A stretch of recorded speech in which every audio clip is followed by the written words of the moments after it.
Tuende kwenye ni raga. Raga team. Haya basi Kabras once again. Did the thing. It's a happy day. Leo kila mtu anaumia. Now Sula is happy. Now Sula is happy. Sula, explain to us why you're happy. You see, there are some guys who say their talents were nurtured from some competitions. But if you look at their body posture, I think they should better off playing rugby. When the teams are being beaten left, right, and center, they are nowhere to score a try. Yes. Yeah, but granted, as you said, Kabras, and rightfully so, are now the kings of rugby sevens in Kenya. Actually, not even rugby sevens, let's say rugby. Because in the league, the 15s, they have been crowned, they retained the title. At the weekend, as the clips are rolling there, you see, they retained it again, the Entreprise Cup. So rightfully so, they are the kings of kings. We hail them for that. Remember, they learned it painfully 2-3 seasons ago, losing the Kenya Cup title right at the death when KCB beat them.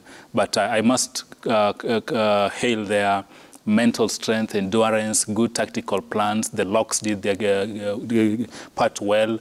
Offloading was very good. When they got the chance, they went over the whitewash. Defensively, they were very, very tight. And that shows you basically they wanted this more. And I hail them for that. Now, my hope is other teams can also rise up to the top and challenge this dominance of KCB Kabras, because every final, be it a domestic cup, the Enterprise, be it Kenya Cup, you're seeing it, Kabras haggling against KCB. Now, you again see the crowd that we have there, quite impressive. We have a new boss in charge. He was here, Sasha Mutai. And the beauty is, again, Masaku Sevens, another rugby tournament, is back after 7-year absence. It was last held in 2016. So my hope is Masaku 7 can also give a platform or a foundation through which other talents can be birthed. I'm hoping again the national team coaches, both Simbas and Shujaa, are watching this, and we can get more players to come into Shujaa and Simbas to make it better. Remember, as we are speaking, our Shujaa team is really struggling at the HSBC series, and there's the danger of going down to the relegation axe. So I don't think it's really too late, but Damain McGrath, a veteran coach, he's traveled the world, he knows how this game should best be played. We need to see the talents he can bring here to Shujaa, and just to maybe safeguard our status as a core team in the series. So congrats to Kabras. I know Arocho will say that. No, I have to They didn't respond. have the best players. They are in the international duty. I think both teams have players in the international duty. No, that was not how I was going to respond. I think. But I'm just making it clear so that you don't go that route. Okay, now my issue has been with KCB in general. Right. I think this is just a wake-up call.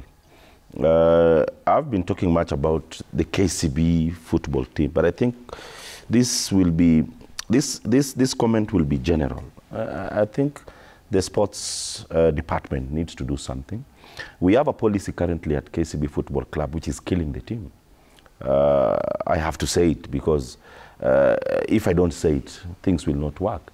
I don't know if it's the same policy that is working at within the rugby team, but we have a policy that we only sign a player for 1 season, which for me is very negative. Yes, the bank has suffered some court cases previously, which perhaps led to this decision, but I think they need to review this decision. For example, the team that KCB had 2 seasons ago, other than Mutinda and a few other players, most of them have left. But it's the work of the coach to fight for No, it's not the coach. No, it's not the coach. For the contract. No, it's not the coach. Maybe why do they leave after? No, you let me finish. Okay, maybe, yeah. The KCB Football Club has a policy of signing a player for only a season. Is it renewable?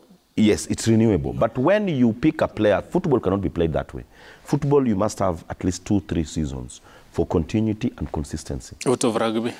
That's why I said I'm not sure what's happening within the rugby Because I know players who've been here for quite long. Players But if you're a good player, of course, your contract is renewable. You have to renew a contract every year. I can't see the... You're not understanding what I'm saying. Okay. I'm saying when you have a longer contract, it's easy to hold you.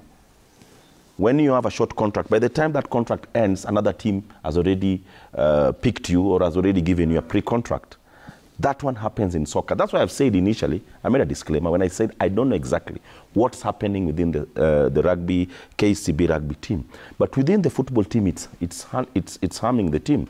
Because, for example, a player like Mutinda, a very good midfielder, by the time the season is going to end, Gor Mahia, FC Leopards or Tusker might be wanting him. We've lost several players from KCB. So when you don't have a contract that is long, it's not easy to hold on to you. Or even the coach cannot plan with you. By the time the season comes to an end, another team will give you a good offer and you leave. And that's why you see even in Europe, players are given long contracts. 2, 3, 4. Yes, so that there is continuity and there is sustainability. Even for your mentor. Yes, because when the season is just about to end, you don't know if you're in the team or you're not in the team. But coming to rugby, where do you think the rain is beating you? I think it's more or less the same, because that policy, I think, is more or less the same. Because Kabras, if it's about money, financial muscle, you know where it lies. That one doesn't go without saying. KCB has the financial muscle. So the question is, why aren't we retaining our best players? So next week I'll give you the answer as far as rugby is concerned. Very good.